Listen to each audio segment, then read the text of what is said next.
Welcome to NS5 news. రాబోయే parliament ఎన్నికల్లో Malkajgiri parliament Congress party గెలిపించి సీఎం రేవంత్ రెడ్డికి బహుమానంగా ఇవ్వాలని కాంగ్రెస్ పార్టీ అభ్యర్థి పట్నం సునీతా మహేందర్ రెడ్డి పిలుపునిచ్చారు. మల్కాజిగిరి నియోజకవర్గం కాంగ్రెస్ పార్టీ కార్యకర్తల సమావేశం మల్కాజిగిరి శ్రీ లక్ష్మీ గార్డెన్లో జరిగింది. తాను రంగారెడ్డి ఉమ్మడి జిల్లాలో జిల్లా పరిషత్ చైర్మన్గా ఈ ప్రాంత ప్రజలకు సేవ చేశానని, తనకు అందరితో పరిచయాలు ఉన్నాయని, దాంతోనే నన్ను ముఖ్యమంత్రి మల్కాజిగిరి పార్లమెంటు బరిలో నిలిపారని సునీత అన్నారు. నాయకులు, కార్యకర్తలు సమిష్టిగా ఈ ఎన్నికల్లో బూతుల వారీగా ప్రతి ఒక్కరూ పనిచేసే విధంగా తాను పర్యవేక్షణ చేస్తారని మైనంపల్లి హనుమంతరావు అన్నారు. ప్రభుత్వం చేపడుతున్న పథకాల వల్ల కాంగ్రెస్ అభ్యర్థి సునీతా మహేందర్ రెడ్డి గెలుపు ఖాయమని హనుమంతరావు అన్నారు. సునీతా మహేందర్ రెడ్డి మల్కాజిగిరి పార్లమెంట్ కాంగ్రెస్ అభ్యర్థి, మైనంపల్లి హనుమంతరావు మల్కాజిగిరి మాజీ ఎమ్మెల్యే.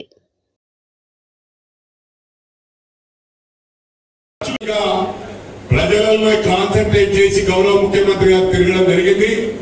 పార్లమెంట్ తర్వాత ప్రతి కార్యకర్తను నెలకు ఒక 100 మంది చొప్పున 10 మందిని తప్పకుండా అందరినీ కూడా కల్పిస్తానని చెప్పి కూడా ప్రమాణపూర్వకంగా తెలియజేస్తా ఉన్నా. గతంలో అంటే మంత్రులకు, ఎమ్మెల్యేలకే టైం ఇవ్వకపోతుంది, కానీ మన గౌరవ ముఖ్యమంత్రి గారు డెఫినెట్ గా ప్రతి ఒక్కరిని కలుస్తాడు. అందరినీ కూడా కల్పించే బాధ్యత నాదని చెప్పి సందర్భంగా తెలియజేస్తా ఉన్నాను. మా ఏ బ్లాక్ అధ్యక్షులు పెద్దలు గౌరవనీయులు మా పెద్దన్న బైక్ మీద తిరిగిన ఇవన్నీ కూడా గమనించాలి. నేను ఒకటే నాయకులకు చెప్తున్న, నాయకులు కాదు, ఇక్కడ ఉన్న కార్యకర్తలను మంచిగా చూసుకుంటానికనే నాతో ఉంటారు. ఇక్కడ ఉండి మైకిల్ పట్టుకొని స్పీచ్ ఇచ్చి మాకు ఈ అన్యాయం అయింది, ఆ అన్యాయం అయిందంటే మరి మీరందరికీ న్యాయం చేసిందని అడుగుతా ఉన్నా. మీరు కొన్ని న్యాయం చేసినా పిట్ల శ్రీనివాస్ గారిని డైరెక్ట్ అడుగుతా ఉన్నా. మీరు మైక్ పెట్టుకోగానే అవసరమైతే ఇతర పార్టీలను విమర్శించు, ఇతర పార్టీలతో మ్యాచ్ ఫిక్సింగ్ అవుతారు. మీరు వచ్చి నన్ను అడుగుతా ఉంటారు. ఇది నేను ఒకటే చెప్పేది ఏంటంటే, మాట్లాడదలుచుకుంటే మన వాళ్ళని ఎవరైనామనంటే వీళ్ళను ప్రొటెక్ట్ చేయమని చెప్పి మన నాయకులకు నేను విజ్ఞప్తి చేస్తాను. మన వాళ్ళని మనలో గుట్టి ఏదో కప్పాలు కొట్టుకుంటే మాకు ఇంపార్టెన్స్ దొరకలేదు. ఎక్కడ ఇంపార్టెన్స్ దొరకలేదో మరి మైక్ ఇచ్చి అడుగుతాను, ఎక్కడ ఇంపార్టెన్స్ దొరకలేదు చెప్పండి నా ముందుర. మరి బూతులో చేస్తా ఉన్నా. మనమందరం ఒక ఫ్యామిలీ లాగుంటేనే ముందుకు సాగలుగుతాం.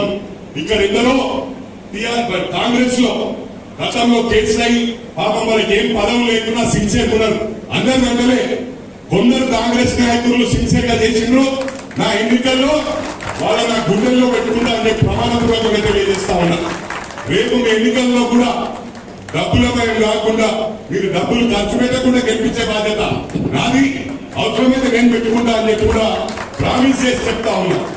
ఇక్కడ అందరూ అన్ని పార్టీల్లో బ్రహ్మాండమైన నాయకులు ఉన్నారు. ఎవరైతే సంఖ్య లేదో ఫిల్టర్ చేసేస్తారు. మంచి నాయకత్వం కావాలి. ఈసారి పార్లమెంట్ లో నేను పర్సనల్ గా చూస్తా ఏ బూత్ లో ఎంత పని చేసిండ్రు, ఎవరు సిన్సియర్ గా పని చేసిండ్రు. మొన్న ఎన్నికల్లో ఏంటంటే ఒకటి గమనించాల, పత్రికా సోదరులకు చెప్తా ఉన్నా. ఎన్నికలకు ముందు మా నాయకులు చెప్పిండ్రు మీరు చేసే పని ఎట్లుందంటే మీరు ఇంట్లో కూర్చుంటే గెలుస్తారన్నా అన్నారు. నేను అది నమ్మి టోటల్ కాన్సన్ట్రేట్ చేయలే. నేను మెదక్ మీద కాన్సన్ట్రేట్ చేసిన. అంటే మెదక్లో ఎందుకు టైం ఇచ్చిన అంటే పార్టీ మారిందే మెదక్ గురించి అని చెప్పి ప్రమాణపూర్వకంగా తెలియజేస్తా ఉన్నా. ఇక్కడ అదే విధంగా నిలబడితే నాకు మాట్లాడే స్వేచ్ఛ ఇవ్వాలి, డెమోక్రసీ ఉండాలి. డెమోక్రటిక్ కంట్రీ, ప్రపంచంలోనే పెద్ద ప్రజాస్వామ్య దేశం, పెద్ద డెమోక్రటిక్ కంట్రీ. ఇక్కడ డెమోక్రసీ లేదు. వాళ్ళు చెప్పినట్టు ఇక్కడ 100 లక్షల మెజార్టీతో గెలుస్తుంది. నేను గెలుపు కోసం చూస్తా 5,000తో గెలిపిస్తారు. నేను గెలిస్తే దాంట్లో అక్కడ మెదక్ గురించి నేను బయటకు వచ్చిన కాబట్టి మెదక్ ఎట్టి పరిస్థితిలో గెలిపించాలనుకున్నా. వెంకటేశ్వర స్వామి మీద ప్రమాణం తిన్నా. రాజకీయాలు పక్కన పెట్టన్నా వెంకటేశ్వర స్వామి మీద ప్రమాణం చేస్తా ఉన్నా. మెదక్ ఎమ్మెల్యే డాక్టర్ మైనంపల్లి రోహిత్ చేస్తానన్నా. అక్కడ దేవుడి సహకారం లేకపోతే నేను చేయకపోతుంది. అల్లా గారిని, యేసు ప్రభుని, ఎందుకంటే నేను ఎవ్రీ 2-3 టైమ్స్ నేను ఇజ్రాయెల్ మన హనుమంతుల గిఫ్ట్ గా ఇవ్వాలని సందర్భంగా తెలియజేస్తా ఉన్నా. మనం ఎక్కడైతే పోగొట్టుకున్నామో అక్కడే వెతుక్కోవాలి. అంటే మనం 1,00,000 ఓట్లు తీసుకురావాలి. కాబట్టి అందరూ కూడా సమయం తక్కువ ఉంది.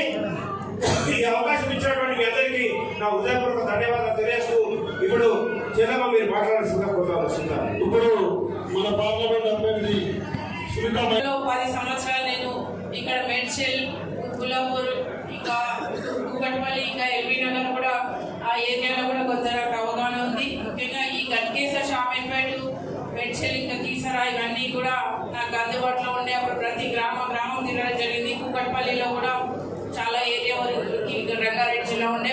కుత్బుల్లాపూర్ కూడా అక్కడ కూడా చాలా ఫుల్ మొత్తం కుత్బుల్లాపూర్ మండలం తిరగడం జరిగింది. అవగాహన నాకు చాలా ఉంది. ఈ ఉమ్మడి రంగారెడ్డి జిల్లాలో అవగాహన ఉంది కాబట్టి కొంత అడ్వాంటేజ్ అని నేను అనుకుంటున్నా. ఎందుకంటే మొన్న మల్కాజిగిరి అనగానే కొంత ఫస్ట్ భయమైనా కూడా మళ్ళీ ఇప్పుడు అన్ని తిరుగుతుంటే నాకు అర్థమవుతుంది. మళ్ళీ నేను పాత కాన్స్టిట్యూన్సీలోకి వచ్చినందుకు చాలా సంతోషం అనిపించింది. నిజంగా పాత క్యాడర్ని కలుసుకుంటే మాకు ఈ వర్క్ చేసినాం, ఆ వర్క్ చేసినాం అంటుంటే నాకు నిజంగా చాలా సంతోషం అనిపించింది, గర్వం అనిపించింది. నిజంగా ఒకప్పుడు 10 సంవత్సరాల కింద ఇచ్చిన వర్క్స్ అన్ని గుర్తుపెట్టుకొని ఇప్పుడు చెప్తుంటే చాలా సంతోషం అనిపించింది. నేను గతంలో ఉన్న జడ్పీ చైర్మన్ ఉన్నప్పుడు ఉన్న వర్క్సే ఉన్నాయి తప్ప ఇంకా కొత్తగా అభివృద్ధి చెందిన పరిస్థితి లేదు గత ప్రభుత్వంలో.